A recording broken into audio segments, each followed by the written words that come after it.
Silicon city ಬೆಂಗಳೂರಿನ ಮದ್ಯಪ್ರಿಯರು ನೋಡಲೇಬೇಕಾದಂತಹ ಒಂದು ಸುದ್ದಿ ಇದು. ಇವತ್ತಿನಿಂದ ಎಲ್ಲಾ ಮಾದರಿಯ ಮದ್ಯದ ಅಂಗಡಿಗಳು ಕೂಡ ಬಂದ್ ಆಗ್ತಾ ಇದೆ. ಅದು ಒಂದಲ್ಲ ಎರಡಲ್ಲ ಅಂತ ಬರೋಬ್ಬರಿ 5 ದಿನ. ಹಾಗಾದ್ರೆ ಯಾಕೆ ಬಂದ್ ಆಗ್ತಾ ಇದೆ, ಮುಂದೇನು ಕಥೆ ಅಂತ ನೋಡಿ. ಮದ್ಯಪ್ರಿಯರಿಗೆ ಬಿಗ್ ಶಾಕ್. ಇಂದಿನಿಂದ ಜೂನ್ 6ರವರೆಗೆ ಬಾರ್ ಬಂದ್.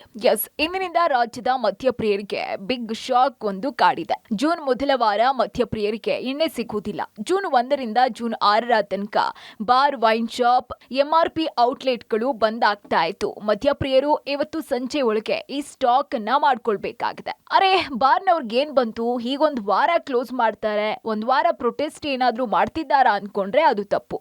ರಾಜ್ಯದಲ್ಲಿ ನಡೀತಾ ಇರುವಂತಹ ಪದವೀಧರ ಕ್ಷೇತ್ರದ ಚುನಾವಣೆ ಮತ್ತು ಲೋಕಸಭಾ ಚುನಾವಣೆಯ ಮತ ಎಣಿಕೆ ಇರೋದ್ರಿಂದ ಬೆಂಗಳೂರು ಜಿಲ್ಲಾಡಳಿತ ಮದ್ಯ ಮಾರಾಟವನ್ನ ಬಂದ್ ಮಾಡುವಂತೆ ಆದೇಶಿಸಿದೆ. ಅಂದಹಾಗೆ ಜೂನ್ 3ರಂದು ಪದವೀಧರ ಕ್ಷೇತ್ರದ ಮತದಾನ ಇರೋದ್ರಿಂದ ಇವತ್ತು ಸಂಜೆ 4ರಿಂದಾನೇ ಬಾರ್ ಕ್ಲೋಸ್ ಆಗಲಿದ್ದು ಜೂನ್ 3ರ ತನಕ ಬಂದ್ ಆಗುತ್ತೆ. ಜೂನ್ 4ರಂದು ದೇಶಾದ್ಯಂತ ಲೋಕಸಭಾ ಮತದಾನದ ಮತ ಎಣಿಕೆ ನಡೆಯಲಿದ್ದು ಅಂದು ಕೂಡ ಮದ್ಯ ಮಾರಾಟ ಸಂಪೂರ್ಣ ಬಂದ್ ಆಗುತ್ತೆ. ಜೂನ್ 6ರಂದು ಎಂಎಲ್ಸಿ ಮತ ಎಣಿಕೆ ಇರೋದ್ರಿಂದ ಅವತ್ತು ಸಹ ಬಾರ್ ಕ್ಲೋಸ್ ಮಾಡುವಂತೆ ಬೆಂಗಳೂರು ಜಿಲ್ಲಾಧಿಕಾರಿ ಆದೇಶಿಸಿದ್ದಾರೆ. ಹೀಗಾಗಿ ಜೂನ್ ತಿಂಗಳ ಮೊದಲ ವಾರ ಮದ್ಯಪ್ರಿಯರಿಗೆ ಎಣ್ಣೆ ಸಿಗೋದಿಲ್ಲ. ಒಟ್ನಲ್ಲಿ ವೀಕೆಂಡ್ ಅಂತ ಪಾರ್ಟಿ ಮೂಡ್ ನಲ್ಲಿ ಇರೋರು ಇವತ್ತು ಸಂಜೆ 4ರ ಒಳಗೆ ನಿಮ್ಮ ಮದ್ಯದ ಪ್ಲಾನ್ ಅನ್ನ ಮಾಡ್ಕೊಳ್ಳಿ.